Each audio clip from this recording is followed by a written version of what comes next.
And welcome in to the inaugural episode for the Fantasy 4-Pack in 2021. I'm your host, Ian Power, joined as always by Frankie Santiago and the ghost of Matthew Vitale. He's feeling under the weather today, so we are recording without him. Here to bring you our way too early consensus rankings for the 2021 season. Obviously, this is going to be a living body of work. We're going to be adjusting this as we get more information going along. This is just more of a fun thought experiment, seeing where we think everyone is lining up after most of the major moves of free agency are done. So where we think everyone's lining up before the draft and before OTAs, anything like that actually gets underway. How you doing today, Frankie? After our long show meeting last night where we completely agreed on everything on these lists. Yes, no disagreements. Did not. We were in lockstep. Disagree at all. I'm actually pretty excited. I'm happy to be back on camera. I know that the viewers missed our lovely faces. Well, not yours, but this beautiful mug. But this is the moneymaker. Yeah, no, I'm excited to be talking football again. I mean, I already miss it. It's only been what? Yeah, I'm starting to have football withdrawals. Like it's been like what 2 months almost since the Super Bowl, and I'm just like, just maybe a little XFL. Yeah. On top of that, the bittersweet ending I had last season. Shout out to Garrett again.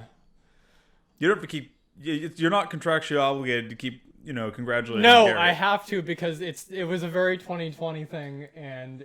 You know what? We're past it. We're good. It doesn't sound like you're past it or good. I, again, am excited to get back into the swing because last year, I never felt more prepared. And I think that showed throughout the season. This year, hoping to repeat the same formula, prepare through these shows and, my own research. Well, and that's the idea behind this. We're doing all this preparation so that we can not only help ourselves, obviously there is some self-serving aspect, but also to help all of our viewers prepare for the season as well, maybe turn them on to players or ideas or strategies they might not be thinking about, and help everyone gather all that information instead of having to do it all on their own. We will present it to you in nice 40-minute to hour-long chunks for people to watch. For any new viewers joining us this season, welcome. As a theme of the show, we'll say, and in season it becomes a weekly theme. In the off season it's a monthly theme because we typically do a little less shows in the off season. We do a beer of the month or beer of the week in season.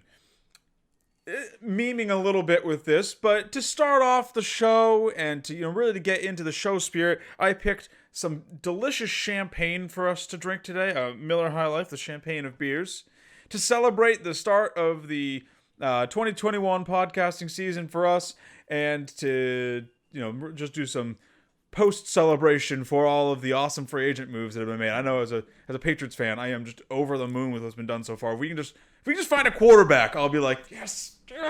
Yeah, as a Cowboys fan, all we've done is sign our quarterback. I mean, you're lucky you had the money to do that. So, that's a pretty good turn of events for you. I don't want to talk about it. All right, you ready to dive into this show here? Nope. All right, cheers. Let's get underway. So before we start breaking down the top 12 list that we have for you guys, we want to just go through some of the biggest off-season moves in free agency so far, and what we think that means for their respective teams. Joe Thuney signed to the Chiefs. I think this is a good move for them. They let go of two of their stalwart offensive linemen in free agency. Turn around and sign Thuney. Thuney is, coming from the Patriots, got to watch him a lot. He's a fantastic offensive lineman. I think he should be really, really solid as far as keeping Mahomes on his feet, which we saw was an issue in the Super Bowl. Yeah, I think after watching that Super Bowl, I mean, we both kind of said the same thing, that their entire draft or free agent signings have to be basically offensive line. I mean, and when you look at how the Chiefs are set up, it's really all they need. They've got a good defense. They just drafted a running back in the first round, so you at least got to see if he's worth anything. You got excellent wide receivers, the best tight end in football, the best quarterback in football. O-line's really all they need. So they're in a nice spot there. Yeah, and I mean, I think that pickup's great for them. It's needed, and I think that we might see a Super Bowl hangover, so we might not see the Mahomes coming and firing out of the gates like. Well, you know who's not going to have a Super Bowl hangover because he wasn't there? Thuney. He didn't even make the playoffs. He is fresh as can be. Yeah, I think that they're going to need the protection for Mahomes to start the season. Another guy who didn't make the playoffs and is therefore as fresh as can be. This is one that I'm really excited for. I'm going to be talking about this later in the show. But Stafford to the LA Rams for a buttload of picks. We're going to go over that more when we break down our quarterback list. But I think that is a fantastic move for Sean McVay and the Rams. Yeah, talk about flipping situations there. You go one of the worst quarterbacks in the NFL and one of the best offenses in the NFL. Like you just shunt him to the Lions, and you take probably the I'm not saying he's the best quarterback in the NFL, probably the best quarterback in a bad situation, and you drop him into a good situation. I mean, I would say he's one of the most underrated quarterbacks in the NFL. Yeah, no, I really like what Stafford brings to the table. I think if the Lions were a real team and not just this collection of NFL players masquerading as a football team in order to generate ticket sales, I think we'd be talking about Stafford as a top QB and what he does to make his offense that. It's just the Lions give him nothing to work with. We're finally going to get to see what Stafford can do with a intelligent head coach, a smart front office, a pretty good offensive line, and just an offense loaded with weapons. So, the onus falls on Stafford now to go out there because it's not up or shut up time. Yeah, especially if they throw the ball as much as they did last year. I think it's going to be a good year for Stafford. Lindsley signed by the Chargers. Should mean good things for Herbert and Eckler. Bringing in a high-paid center like that to anchor their line. You would like to think it would help create some running room and help keep Herbert on his feet. Another big QB move. Wentz to the Colts. I wasn't a big Wentz fan last season. He was objectively terrible. It was hard to be. But at the risk of sounding hypocritical, I think this is a really good move for the Colts. They're reuniting Wentz with Frank Reich. They're taking him out of another similar to the Lions. They're taking him out of a garbage situation in Philadelphia where they just they can't put offensive linemen in front of him. They can't put weapons around him. And the guy is just getting railed out there and just getting injured left and right. I think this is a great move for the Colts. He's being dropped in behind one of the best offensive lines in football with one of the smartest head coaches. Another system with some really good offensive weapons. Jonathan Taylor's looking like one of the best running backs in the NFL. Michael Pittman and Paris Campbell look like they're two pretty good up and coming wide receivers. We'll see if Paris Campbell can bounce back from that injury. But they should both be better than anything he had to work with really in Philly, and they did still retain the veteran in T.Y. Hilton to sort of smooth things over. I mean, do you have any differing opinions there? I mean, I wouldn't say I have differing opinions. I just don't know what the ceiling is for him there. I mean, it's definitely a better situation than Philly because it kind of speaks to me appropriately like the Colts and Andrew Luck and how they didn't really take care of him that much. And that's what we kind of saw in Philly towards the end of his tenure there, is they kind of just hung him out to dry and were like, okay, you can do the thing. Yeah, and a quarterback can only carry their offense for so long unless their name's Tom Brady. Yeah, and it's not like I never bought into the whole, Carson Wentz is washed. I mean, because you don't just fall off a cliff like that. Especially when you're... Not without outside factors. And especially when you're that young, too, is not the main thing for me. He just didn't have anything going for him there, and I think he lost his drive a little bit. He was like, why am I playing for this team? I don't blame him for, going to the Indy. Yeah, no, I think the trade to Indy is a great move for the Colts. It's honestly a good move for the Eagles too, because the Eagles weren't going to get anything more out of Wentz. They're seemingly on the Hurts train now. Yeah, I think this is and you talked about ceiling for Wentz. This is a very small percentile thing, but we've seen Wentz with Reich be in the MVP talk, and he looked like he was waltzing his way there until I believe it was a knee injury in 2017. I think it was an ACL, which is in the knee. I think the ceiling for Wentz, honestly, he needs a lot of things to go right to have this happen, but I think the ceiling for Wentz would be a top 5 fantasy quarterback this season. He has to throw a lot, so they'd have to be, putting him in positions to throw a lot, but I think the weapons are at least there to give Wentz the opportunity to. Now, if Wentz can reclaim that talent, it depends on what Reich can get out of him. but it's at the very least going to make Wentz an attractive streaming option, I think, on a week in, week out basis. Yeah, I agree with that. I don't know about top 5, but I mean, like I said, that's a very small percentage chance that it happens. it's I think realistically, you're looking at a really good streaming option on a week in, week out basis, and someone who, if you're going 0 QB or late round QB in the draft, you can target in the 12 plus rounds, and he'll be hanging out there. he's definitely gonna get slept on. Yeah, like he's someone who he's gonna bail out some teams early in the season or on bye weeks, I think. Rodney Hudson, center, traded to the Cardinals from the Raiders, should be a good little addition to that offensive line. We know they like to play fast, and we know they've had offensive line issues in the past. So anything to keep people off of Kyler, let him throw some more balls to his amazing receiver in DeAndre Hopkins, who somehow ended up on that team last season. I forget exactly how, but that's neither here nor there. I believe the term is robbery. Man, the Texans must be so mad right about now. Their entire team's just falling apart in 2 years. Yeah. I think it's a good move by them though, trading for Hudson. Hudson's a great center. It'll bring some strength to that line. Another deal that I like for the Fuller side than the Miami side. I don't think Miami got much of a deal here. Fuller for 1 year, $10 million to Miami with under $3 million in incentives or so. This is a prove-it deal for Fuller. He got banged for PEDs at the end of last season, which obviously is a black mark on someone's personal record. He wants to go out there and show everyone that he can do. I mean, he said in interviews that it was completely accidental. He wasn't aware he was breaking the PED laws or rules or whatever. I'll give him a grain of I'll give it to him with a grain of salt, but I want to see him now go out there and perform. Can he still do it? Because he's been injury prone his entire career up until last year, which is also the year that he happened to be taking PEDs.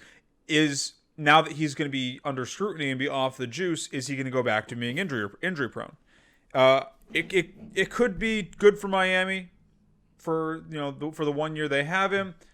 I personally like Fuller. I hope he goes out there, he proves everyone wrong, and he gets a big contract this coming season or this coming off season. Yeah, I think if we see Tua go out there and it might not be Tua. I don't know if you've been paying attention to the fantasy rumors, but a lot of what I was saying last year about why I didn't like Tua and what I was saying about what the Dolphins are trying to do with him, it sounds like they're not too enamored with Tua, and they're thinking about taking another QB in this draft, or still trying to trade for Watson. Yeah, I mean that's the thing too. Miami just has so much trade equity and draft equity. It's regardless of who it is. I think if whoever goes out there and shows that they're a competent quarterback, there are so many weapons on this team now.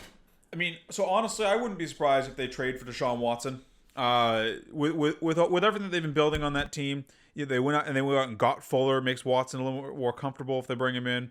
And this is assuming Watson plays. Obviously, Watson has his own off the field issues that are being dealt with right now. We're not going to comment directly on that until there's news to comment on, one way or the other. But I think that they are potentially setting up a really good environment for either Watson or a rookie, whoever they decide to bring in, or if they decide to stick with Tua, fine. But I don't think that's the sexiest option in the world. Yeah, I mean, I wasn't really impressed or unimpressed. I didn't think he was good at all. I just don't think that they gave him enough. I don't think he was good. I think that they knew that, but they still kept trying to force it instead of just running with Fitzpatrick. I think they know that. Based on what I saw, this is how I feel about Tua as well. But I feel like they know that Tua could be good in the NFL, but he's probably like a 2 to 3 year project. Yeah, I think that, and I don't know if the Dolphins want to wait for that. I think the thing that bugged me the most, I mean, we all agreed on the show that we didn't like what that quarterback situation was doing last year. Yeah, and it's like when you take him out of close games because it's giving you a better opportunity to win, that has to just destroy his confidence. And I think that was one of the main problems as to why he didn't perform as well. I just think he's not that good. I think he's a big project quarterback, and Miami saw that last season when they tried to put him into games, and he looked like a rookie. I don't think he is going to be ready to play at an NFL level. Definitely not this year, and maybe not next year. And like I said, I don't know if Miami is willing to wait for that. It seems to me like they're trying to immediately address that QB void so they can try and step in and win the AFC East, which, you know, in the post Tom Brady power vacuum is very much up for grabs. Probably my favorite move of the offseason, partially because I really like this player, and I'm sad he didn't come to wear the navy blue up in New England. Kenny Golladay, 4-year, $72 million deal to the Giants. My man got paid. I love this deal for him. It's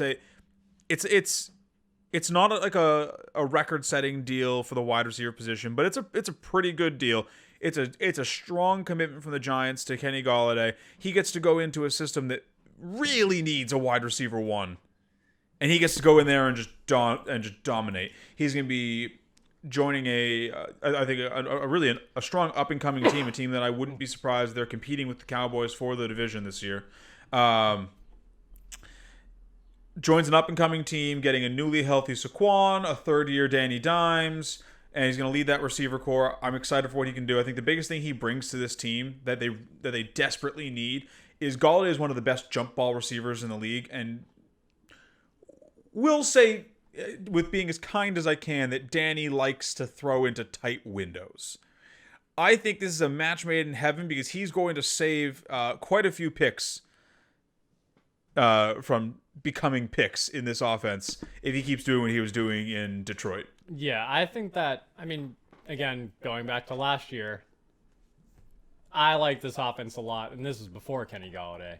Now, there's a lot to like in that offense. It's just, I think that if Danny Dimes can get the fumbles and the picks under control, I think they're going to have a great time. More importantly, I think if they can stay healthy, they're going to have a great time. I mean, Galladay's been healthy throughout his career. Last season was an outlier, but as I said last season, towards the end of the year, when I was like, you know what, I think I know what's going on here. I still believe that was more of a Kawhi Leonard situation where Golladay was like, no, you know what, screw you guys. You guys don't want to put pieces around me to allow me to succeed. I'm just getting banged up out there. This is a contract year for me. I know how good I am. The league knows how good I am. I'm going to sit because you guys aren't going anywhere. And I'm just going to get healthy and go into free agency with that mindset. And I support that. Like, you know, he's got to look after him. Players that aren't quarterbacks have very short lifespans in the NFL. He's got to look after himself. He's got to chase that bag. And I think it paid off for him he kind of shot his way out of Detroit. Whatever. Detroit sucks. Yeah. It's I think that you can probably put this offense, for me anyways. I mean, if everybody stays healthy, I might put them above the Cowboys. I'd say at least in contention. The Cowboys have a lot of scary weapons. They got Dak Prescott back. If Dak Prescott returns at 100%, I love what the Cowboys are doing down there. But it's close for me because actually, and the Cowboys have a much worse defense, which should mean that Dak's throwing the ball more. The Giants sneakily had a great defense last season. Everyone's sleeping on them. Yeah, people. And we'll talk about that as we get closer to the year. But you know, everyone's sleeping on this Giants defense and what they can be for fantasy this year.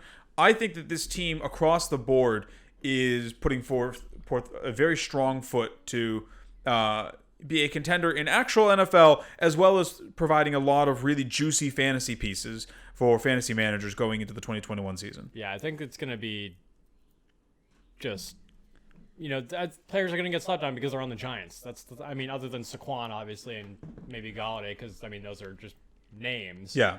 But I think that there's, a lot of value there. Well, even Golladay will. Golladay has always been slept on.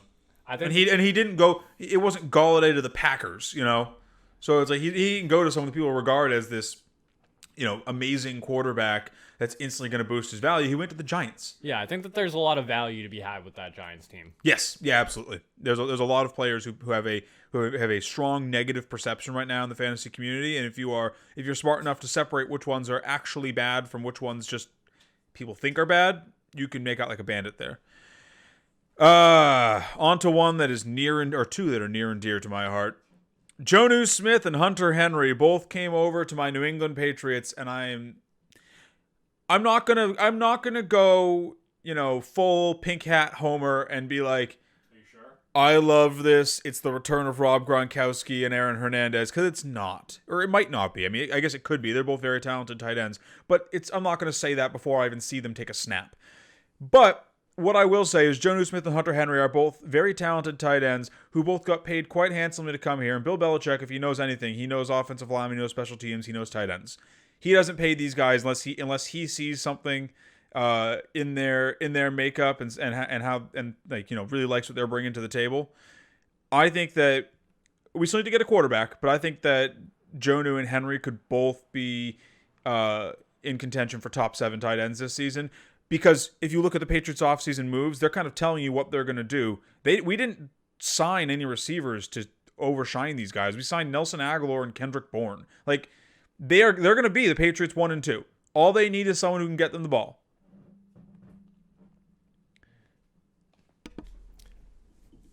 Yeah, you guys didn't sign anybody to overshadow them, which is both concerning and also very predictable as someone who has observed the Patriots for, the past 28 years. I mean, Bill spent a lot on defense and he spent on tight ends. He wants to go to a run. He wants to go to a run-heavy scheme. He can run a two tight end front and basically have 7 blockers on the field. Yeah, I think that this is. This could be massive for Damian Harris. Yeah, this is very when I saw this, I was just like, all right, this is very Patriots. Yeah. I mean, I think it's an exciting offseason coming from a Patriots fan who for years has watched Bill be like, yep, we signed a tuba player out of Ohio. No one's ever heard of him. It's like, okay. You guys didn't sign anybody super old this time yet. I mean, our defense got gangbusters as well. That's gonna be a defense that I'm hoping gets ignored somehow going into fantasy season, so I can snap that up. But it's not going to. Didn't they have like a career year last year? Moving on to a wide receiver deal that just doesn't matter to me at all. Corey Davis, 3 years, $37 million to the Jets. Yeah, that's. I mean, he could have value there. He's probably the one on that team now, but he's not a one. He's not a traditional one. He's okay. He's kind of just like a Sterling Shepard to me. I also will remind you that these are the New York Jets. I mean, they got rid of Gase, so that's good. That's about time. It only took all season. They got rid of Gase, so that's good. They're talking about potentially bringing in Zach Wilson or sticking with Sam Darnold. Either way, I think that Corey Davis will present a nice target for whoever is their quarterback going into the year. It's just hard for me to get excited about anyone on the Jets. There's just so many holes on that team. Exactly. More so than a lot of other teams. Like, Corey Davis, to me, feels like a glue piece that you sign if your team's already very complete. Not like, all right, we got our wide receiver. It's like, no, you didn't. You got a guy. Yeah, you got a guy who's playing second fiddle to A.J. Brown. Like, what's he... Because he looked terrible for a lot of his career. Yeah. What's he going to look like now that he doesn't have the demigods in Derrick Henry and A.J. Brown drawing attention away from him? Well, so this goes back to... This is a while ago now, but I remember when Devonta Smith had that big game, Stephen A. was talking about how, the question was, should the Jets take Devonta Smith? Yeah. And while they're not obviously the same receiver, this kind of goes back to the same question. It's like, should they have signed Corey Davis? It's like, well, no, because there's so many other things on that team to work on. Yeah, absolutely. Besides wide receiver at this point, that, cool, you're going to get a wide receiver, but you're not going to, cool, now you have a wide receiver surrounded by garbage. Yeah. Yeah, I'm not excited about that deal. I don't like the signing at all. And then one that I think is, I don't like the signing. I'm happy for the player, happy he got paid. I just wanted him to go somewhere else. Aaron Jones, 4 years, $48 million, back to the pack. He was almost freed. He was this close. Yeah, he was. It makes my heart sad because he could be running for some team that would have loved and valued him, and instead he's on the Packers, where they're going to be like, we're having you split carries with Jordan Love this week. And he's like, wait, isn't he a quarterback? Like, yeah, we want to see how he does at running back. You understand, right, Aaron Jones? All right, so now I'll save this jersey bet for later. Yeah, I'm so sad about it. All right, but at least as far as I could tell, those were all of the really impact moves from the fantasy season, all the ones that I picked up on. Are there any that you wanted to mention that I didn't throw on the list? No, I think we pretty much nailed all the big ones. Sure. For me, the Aaron Jones one was the biggest one that I was big sad about. And obviously, we'll give more updates as more news comes out. You know, if someone like Deshaun Watson moves, that's a huge shakeup. We'll address that. These are just the ones that have stood out to us so far. You ready to get into these rankings? Again, nope. Okay, cool. We're going to lead it off with the top 12 quarterbacks that we see going into the season.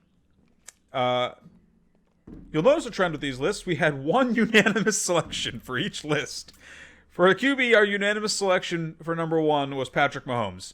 After that, we had Kyler Murray, Josh Allen, Dak Prescott, Aaron Rodgers, Lamar Jackson, Justin Herbert, Matthew Stafford, Tim Brady, Deshaun Watson, and Joe Burrow. So before we do our individual breakdown, I'm just going to go over the list real fast, talk about the standouts here. So for me, Mahomes is obviously number 1. The players that, in my eyes, have the biggest ability to move on this list are Dak and Watson. We put Dak at 4 because we were unsure what Dak's going to look like coming back from that injury. If Dak gets out there and he looks like the same old Dak probably gets moved up to 3, maybe 2. Yeah, he was just on pace for a crazy year last year. Yeah, he's just so good.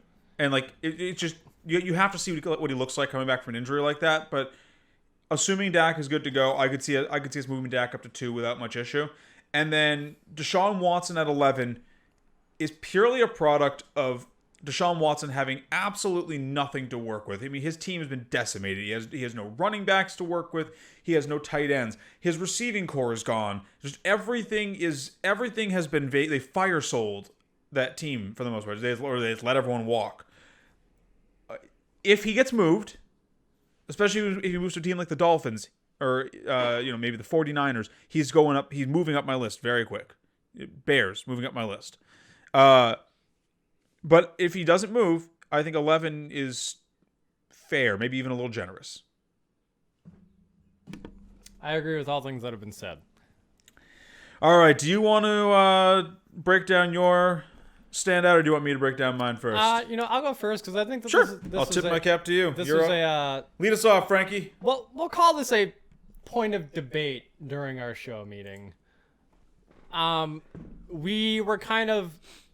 It ended up being Rodgers above. Rodgers at 5? Lamar's at 6. Yes. I disagreed with that personally because I just think that based on what we've seen with Lamar over the past, we'll call it 2 seasons because he took over in 2018. Yeah, I won't hold his rookie season against him. I just think that there's too much there that's not there, I guess is the best way to describe it. That like you have to look at what he does as a rusher. It's not the super high 36 and 6 touchdown interception ratio you had in his MVP season. It's not that 3,100 yards because I mean that's not mind-blowing numbers as a quarterback throwing. No, not it's at all. what he does on the ground. And over the past 2 seasons, he's had over 1,000 yards on the ground both years. He's had, let me just double check to see if I'm correct before I say this. Yeah, he's had over 150 rushes in both years. I don't see that coming down because the Ravens run the ball more than any team in football, which is why on my personal list, I have J.K. Dobbins so high. That is just a side note. But I think that you have to assume that Lamar is going to throw as a starting quarterback in the NFL for more than 2,700 yards. I think that I don't think the touchdowns matter as much. I don't think that I mean, maybe he throws for 28 touchdowns. Maybe he just throws for 26 again. But I think that yardage has to come up. Because, I mean, he only threw the ball 376 times last year. That's incredibly low for a starting quarterback. And, again, we know, like I just said, the Ravens like to run the ball. But comparing him to Rodgers and where he is on the list, I think what we saw from Rodgers last year was amazing. We've seen him do it before. We've seen him get it, like, the highest, I think, is, 45? Something around there. I believe so, yes. So, and then after that, we've seen him pull back. We've seen him go back down to those mid-30s, like high 20s. I don't think it's outrageous to say that Rodgers is going to pull back at the very least, in touchdowns. It's just very difficult to do, to maintain that high of touchdowns on a year-to-year basis. And again, it's... Like we talk about all the time, touchdowns are fluky. Well, I mean, again, my favorite stat from last year, and by that I mean my least favorite stat, 10 touchdowns inside the 2. Yes, back in 2011, he had 45 touchdowns, and the following season he had 39. That's the only time in his career that he's came as close as he was. 2020 was his best touchdown year ever. Yeah. Like, just Finn, end of statement. Yeah, I think that it's just, if you, like, I don't think, I cannot see him throwing for 10 touchdowns inside the 2 again, especially with, you know, the way that the Packers run the ball too with Aaron Jones, and they just re-signed him again. And I mean, if we're gonna play that where we have to scale that back a little bit, we back down to the mean, we have to look at Lamar and say Lamar's probably gonna go back up to, you know, plus 3,000 passing yards, maybe tack on 1-2 more touchdowns. I don't see his interceptions going up that much more because, again, I think that although his interceptions have gone up, he's learning to take care of the ball 6 is more. a low number, though. Yeah. Like, 6 to 9 isn't worrisome. Yeah, I think if he went like 6 one year and then like 14 the next, like, yeah, I'm concerned. Yeah, but I think that me personally, I would flip those two just because of the rushing upside, because Aaron Rodgers doesn't have that 1,000 rushing yards floor. Yeah. And I think that that's why Lamar has been this, you know, top 3 round quarterback, because you're getting that rushing upside. You're getting a 1,000-yard rusher when you draft him. Yeah, absolutely. For me, I wanted to break down Stafford. I was fighting to have him higher. I think that Stafford has a really nice ceiling this year, and he presents a very attractive floor as well. We have Stafford at 9 on our consensus rankings. For me, and I've been a fan of Matt Stafford for years. I think that it's really just too bad about how the Lions used him, because he's really just been used and abused out there. He throws the ball a ton every year, and he always has. You know, even going back to 2011 when it wasn't quite as common to throw the ball a lot, he was throwing the ball 600-700 times, like 4 years in a row. He was posting crazy yardage numbers for back then.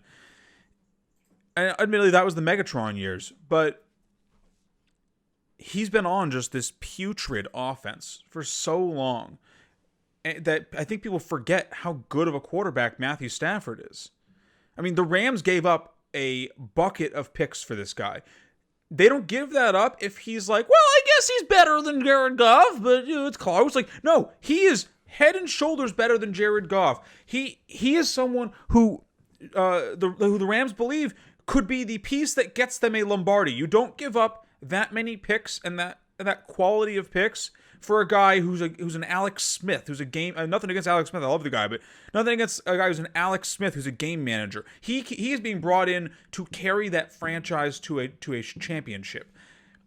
I mean, if you just look at last season Stafford threw for 528 yards, 339 completions, barely broke 4,000.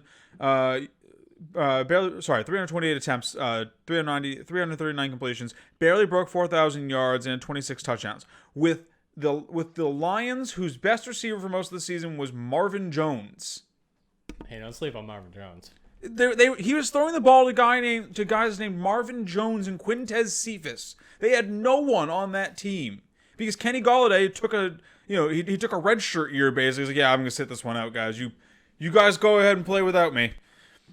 Like, so Kenny Golladay, his best receiver to decided to take the year off, basically. And Stafford still put up over 1,026 touchdowns. Meanwhile, flip the script. Go over to Jared Goff in Los Angeles. Throws the ball almost the same amount of times, almost the same amount of completions. Do you know what the difference is between those two players?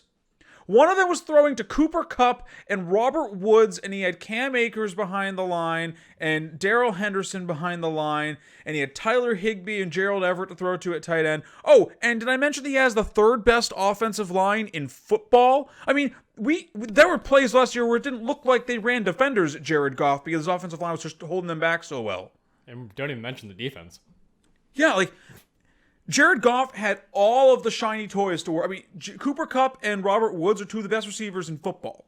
He had all of the shiny toys to play with out there, and he threw for less yards and less touchdowns than Stafford did, while Stafford was throwing to Jags, just a guy.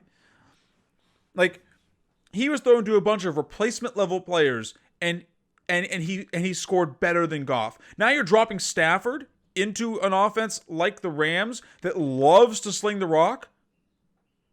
Oh my God, I'm so excited. Like, I don't see any reason why Stafford can't have close to a 70% completion percentage and really drive that yardage and touchdown total up. Like, it wouldn't shock me at all if we're talking about Stafford at the end of the year and he is north of 40 touchdowns and north of 4,500 yards. Yeah, there's just so much on that LA team, and obviously this is assuming that none of them get hurt. But like, if that offense stays healthy, the sky is the limit for what they can do. I mean, I used to hate the Rams because I didn't like Jared Goff. Jared Goff sucks so much. Jared Goff is.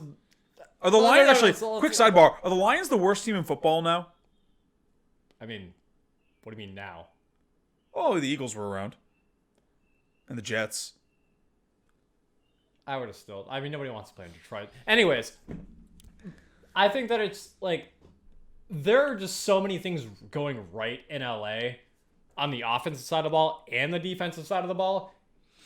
It was so hard to not like them as a team because I had this disdain for Jared Goff, and now that he's gone, I want to see the Rams do more. Also, because I think that they're so much better than they were. Also, my man Stafford looks great in those new Rams jerseys. So much better than the blue and gray that he was wearing in Detroit. That's all I had to say about Stafford, though. He's someone who I'm gonna be pumping the tires of him a lot as the season gets closer. I'm gonna be riding him hard going into the season. I'm gonna try and get as many shares of him as I can in best ball. If there's anything that our viewers can take away from this episode as far as the QBs go, it's that you should hammer Stafford while his value is low. Let's move to running backs here. We are still needing to get through running backs, wide receivers, and tight ends. Running backs was, I'd say, probably the easiest list for us to get through. We have CMC at 1. Saquon, surprisingly, was our anchor at 2, the consensus pick. Dalvin at 3. Kamara at 4. Thanks to some solid arguing by me, Mr. Nicholas Chubinski at 5. Ousting Derrick Henry, who's coming in at 6. Jonathan Taylor at 7. Great football name. Aaron Jones at 8. Ezekiel Elliott at 9. Austin Eckler at 10. Miles Sanders at 11. And J.K. Dobbins at 12. I think the biggest ones that I was surprised with on this for me was that I was shocked that we were unanimous on Saquon, because at the end of last season, we were all like, I mean, you know me, I drafted Saquon. It kind of derailed my... Him number 1 into Eckler 2 really derailed my season. So I had a little bit of a sour taste on it at the end of the year, and then, March rolls around and I'm like, I'm ready to get hurt again. So I was shocked enough that I had Saquon at 2, but that you guys were also on the Saquon train at 2 makes you think that at least maybe I'm not crazy. I mean, he's so good. He's such a good football player. He's so good. It's just so. I mean, this goes into kind of what my whole thing is. The guy I'm going to talk about right now. Yep. Ezekiel Elliott. I ended the year last year on a rant about why he was the biggest disappointment of the year.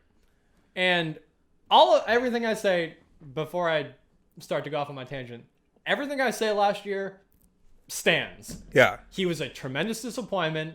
He looked like he just didn't want to play football. He didn't look like he wanted to play at all. He ended the year under 1,000 yards. He played 15 games. He did rush for a career low, though, of 242 attempts. So Yeah. that's partially due to the fact that there was no Dak and they were playing from behind in pretty much every game. But I think that that's still, for a guy like Zeke, who's been the perennial, he's been perennial top 3 since he's come into the league. He has. As far as, like, fantasy, drafting. Well, we're not even the outliers on him this season. I've been looking at, where other people have Zeke ranked so far. He is like consensus across the league ranked low. Like no analysts to this point, at least that I can see, have him higher than 5. See, I think that I can't put him above 5. On my personal list, I had him just above Aaron Jones, and I mean, my love for Aaron Jones. I mean, I said it last night when we were debating where to put him. He is the oldest 25-year-old I've ever seen. I think that the main thing for me too is like that man's got some miles on him. So we're gonna get a full season, assuming that there's no suspension that comes out of the blue. Yeah. And I think that he's gonna be in shape. He's not gonna have to wait those 4 games to hit his stride. He's not gonna hold out.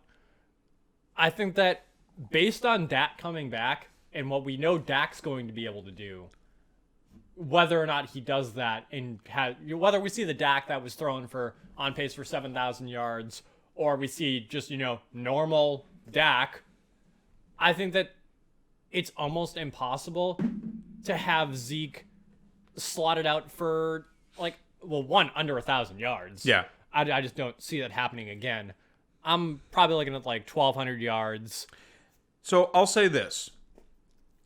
I think it's fair to pace him out for having another strong season. Maybe he can't return to the top 3, but I think it's fair to pace him out for having a strong season.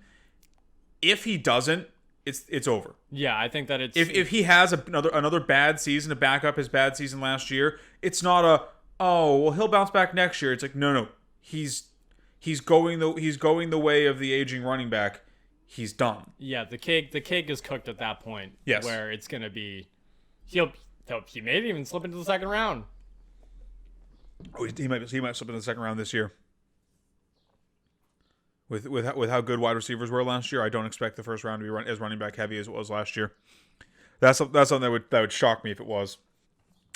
For me, my guy that I want to talk about, and I was arguing to have him higher than 5. I managed to at least get him above Derrick Henry, who, as we're talking about with Zeke, 25-year-old, an old 25-year-old. Derrick Henry's a young 27-year-old. That man does not have a lot of miles on his legs for. That man just runs.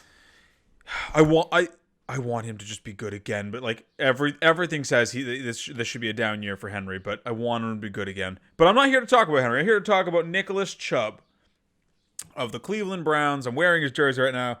I am not a homer at all. I just love him a lot. The reason that I think that he should be higher. So 2 years ago, when he ran for 1,494 yards, he was competing with Derrick Henry for the rushing title. And still no one really put any respect on his name. They're like, okay, well, Kareem Hunt's there. What's Kareem Hunt going to do? How much is that going to cannibalize his work? Turns out not that much. Because Nick Chubb, in a 12-game season, because he got hurt, still posted almost 1,100 yards, and he got 12 touchdowns. He had the 4th most runs of 10-plus in the league last year, once again, on 12 games. This man might be the best pure runner in football. Also, he's young as hell. He does not have a lot of mileage on his legs. He's on a team with a fantastic run-blocking offensive line who wants to pound the rock because they know Baker isn't a gunslinger. They want to use Chubb as their primary offensive weapon. He also gets mucho carries inside the 5 and 10. He is their hammer in the red zone. He is yes, the downside of Chubb is there. He's not going to catch you a lot of passes. It doesn't matter. That's what I'm here to tell you. It doesn't matter that he's not going to catch you a lot of passes because he's going to do so much goddamn work on the ground that you're going to forget that he doesn't get receptions. I mean, it's the same as Dalvin and Henry. He's so good. They just run the ball forward. He's so good. He's so good. He's so hard to tackle, and he just has a nose for finding the end zone. I mean, in 3 seasons in the NFL, 8 touchdowns, 12 touchdowns. That's a great floor. We say touchdowns are fluky. Apparently not for this man. I love him a lot. He's gonna be discounted again. People should be hammering Chubb. All right. I don't think we had any real other outliers in the running backs either that I wanted to touch on other than Receivers was a fun one. Saquon at 2. So yeah, let's move on to wide receivers. Wide receivers, as I'm sure everyone watching along at home can guess, our consensus was Devontae Adams at 1. Shocker. He's so good. He's really good at football. And he's a guy who he started out being not very good. Like he had like D- hands, and now he's got like S+ hands. He's a fantastic piece for Aaron Rodgers. If only they would just get Aaron Rodgers like, a second wide receiver or something, but maybe draft one? That'll never happen. So Devontae Adams at 1, Nuke Hopkins at 2, Tyreek Hill at 3, AJ Brown at 4, Calvin Ridley at 5, Stephon Diggs at 6, Michael Thomas at 7, DK Metcalf at 8. And then here's where the scribbles start happening because I had to cross people out as we were arguing where they were going to go. Allen Robinson at 9, Justin Jefferson at 10, Keenan Allen at 11, and Terry McLaurin at 12. Man, this was a tough one these were tough to sort out. So, and the guy I'm going to talk about is AJ Brown. I think AJ Brown should be higher, just based on what he's shown us so far in the league. But the ones that I'm surprised about as far as where they landed, I'm surprised that Diggs came in at 6. I know he just had a fantastic year, but he has to go against the newly improved Patriots defense. Miami's no slouch. Really, it's just like his own division's pretty tough now. And I think he was playing a little above his head last year. I love Stephon Diggs, but I just don't know how likely it is he repeats exactly what he does, or exactly what he did. So I think it's surprising that we had Diggs at 6. And then I get just a real bad feeling about Metcalf at 8. Like, the Seahawks seem like a team that are trying to go in different directions where, coaching and ownership and the front office don't want to do one thing. Russ and the receivers want to do another thing. And we saw them fall. Like, yes, DK Metcalf finished at 6 last year, but I would encourage people to look at how he got to 6. I think that's the biggest reason for why I don't like him at 8 is like, look at how he got to 6. Like, if you were a Metcalf manager, you had a tale of 2 seasons. Whereas like he was gangbusters for the first half of the year, and then he lost you the second half. I think that for me, well, quick aside before I go off on my Metcalf tangent, I think Ridley is a little bit high for the same reason Diggs is a little bit high. I think Julio Jones is still there, yes. I think that not only that, but I think that we saw Ridley just playing out of his mind last year. Yes. And if we're assuming he was buoyed by some very good games. If we're assuming we're going to get a full season of Julio Jones, which at this point you can never really assume, but assume health, assume Julio plays a full season. I don't think Ridley turns in that kind of season again. Diggs and Ridley at 5 scare me a little bit. If I had to pick one of them to keep there, I'd say Ridley is probably the one that I keep there just because it did seem like he finally had his breaking out party and that he's moving into the Falcons' number 1 role. And if that's the case, that's been a very valuable role for fantasy for a long time. So if I had to pick one, I keep Ridley there and drop Diggs, but I'm scared of both of them. For me, it's real simple. AJ Brown needs to be higher. AJ Brown catches everything. He's so good. He's so big and so fast for his size that he is just a constant mismatch no matter who you're putting on him. Tannehill loves to throw him the ball. Oh, and he just had a ton of vacated targets in Corey Davis and Jonnu Smith, who, by the way, haven't been really replaced by anyone. Now, obviously, all of those aren't going to go to AJ Brown, but like everyone's like, you guys poo-pooed it when I said I had him at 2, and it's like, I don't think it's crazy to assume that he could have the number 1 overall season this year. We've seen this kid play out of his mind, and now he has less competition for targets. Like, he's not someone who, like, he is a true and through wide receiver 1. He doesn't care if he has someone else. He is Julio Jones. He is DeAndre Hopkins. He is Antonio Brown in his prime, where it's like, he doesn't care if he's double covered. He's getting the ball. Like, he's going to get the ball. He's going to catch the ball. He's going to turn it into lots of fantasy points for you. It was like, there was no one in the league last year except this kid who you're like, well, it's the third quarter and he's got 2 catches, so it's probably gonna be a bad fantasy day for him. It's like, well, there's a 75-yard touchdown coming because it happened every week. Yeah, it's Like it's weird. It's almost like I told you guys this was coming. Hey, I was never against you. I was never against you with AJ Brown. No. But you weren't fully on board with it. And I told you guys this wasn't going to be just a fluky, like, oh, he's just a deep ball threat. He's so good. He is really good. I love AJ Brown. I think he's finally going to get the opportunity this year to show that he could be the best receiver in the NFL. And it would not shock me. It would not shock me if he capitalizes on that. It wouldn't shock me. I have him at 4 on my personal list, but I see a path to 1. Yeah, that's fair. And then I know you wanted to rant about Metcalf. I mean, it's less of a rant. I mean, you kind of actually touched on what I wanted to say.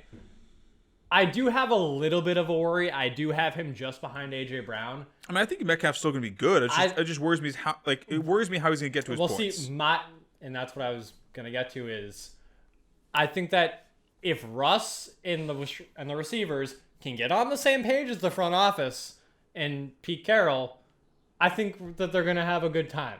But it seems as though the past 3 years, they haven't had that mesh. They haven't had that, hey, why don't we just let Russ throw the ball? Because every year we see him start off really hot, and we're like, oh, well, this is MV Russ season. Russ is cooking. And then halfway through the year, they're just like, oh, what if we just ran the ball a lot? I mean, is he the new Phillip Rivers with the whole like Rivers freeze in winter? I think that so. It seems like it. My thing is, if all goes right and they just let Russ keep throwing the football, I think Metcalf's going to have a good time. If not, then we're probably going to see Metcalf turn in kind of the same season. He'll have those boom games. He's going to be a better Tyler Lockett where he's going to have those boom games. Don't you attach his name to Tyler. They're the same players. They have boom games and they have not boom games. Because your mistake here is you're insinuating that Tyler Lockett has boom games. He has boom game. I hate Tyler Lockett I've been so down on Tyler Lockett ever since the fantasy community tried to make him a thing. Stop trying to make him a thing. He's bad. He's a little gadget receiver that everyone wants to be a number 1. We're not talking about Tyler Lockett today. Yeah, no, you got me on a tangent. We're good to go. All right. Tight end. We don't really have any breakdown for this just because it's tight end. But tight end, our unanimous was Kelsey. And then we have Kittle, Waller, Hawk, Andrews, Fant, Gesicki, Goddard, Hunter, Thomas, Jonnu Smith, and Irv Smith Jr. For me, the big movers on this list potentially could be Hawkinson if he finally breaks out. We do know that Goff likes to use his tight ends. And then Hunter Henry, depending on who the Patriots get as a quarterback and what Bill's game plan is. We've seen Bill's tight ends be very, very good in the past. I could see Hunter Henry moving up this list hard if he's the number 1 receiver for this team. Honestly, it wouldn't shock me if, just because of how bad tight end is, it wouldn't shock me if Hunter Henry and Jonnu Smith are both top 7 tight ends. Yeah, I mean, again, this goes back to... We mentioned it pre-show, but... Yeah, the Aaron Hernandez-Gronk thing. I mean, we're not saying they're going to be them, but... Fortunately, tight end is a wasteland, so even if Bill turns them both into 800-yard, 6-touchdown guys, they're both top 7 tight ends at the end of the season. Well, I mean, yeah, like Mike Gesicki last year. He didn't have the most stellar year, and he was still a top 6 tight end at the end of the year. Yeah. Whether that be due to injuries or so be it, is up for debate. Yeah. But that will do it for our way too early Fantasy 4-pack rankings. As I said at the beginning of the show, these are a jumping off point for us. This is a living document. We just wanted to bring these to you guys, hopefully as a good starting off point for our fans to start, thinking about where they're going to have their players. If you like our rankings, if you don't like our rankings, if you think that we're crazy and you want to shout at us, hit us up in the comment section or come yell at us on Twitter. We love to hear from you guys. And stay tuned for our upcoming episode where, I haven't decided if we're going to do a draft breakdown episode yet or if we're going to wait and do a post-draft, but we'll do something. We got something cooking for April for you guys. So, or if it is going to be post-draft, early May. So stay tuned. Keep an eye on the channel, because now that it's football season, we're gonna start putting out more consistent stuff. And stay tuned for our best ball episodes, because as we get into the spring, those are gonna start heating up too. You guys have a good one.